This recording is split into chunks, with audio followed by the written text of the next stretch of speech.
Hello everyone and welcome to my YouTube channel. Today we are going to discuss about how to use Siri without internet connection. So if you want to see whether your iPhone Siri works without internet or not, or whether you can use it or not, so how you can check that.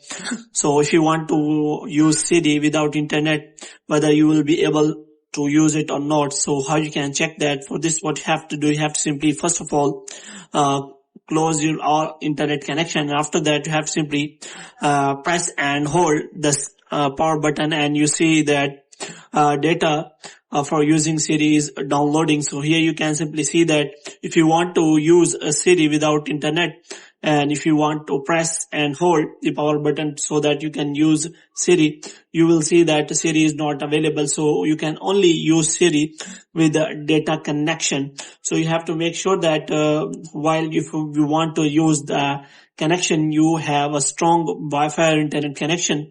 So now we will turn on the data connection and we will try to use the Siri. So we will now see that now Siri works perfectly. So if you press and hold, you will find that Siri is okay. Open YouTube app. So in this way you can simply see that access your YouTube data to use the app. Is that okay? So that means you can simply ask Siri questions related to data connection. So if it has already downloaded the data so that it can command your iPhone, then it will be okay. But if it is not working, which means your internet connection is not strong enough to download the data of Siri, then it will not work. So hope you have liked this video. If you get more videos like this, you can subscribe our channel.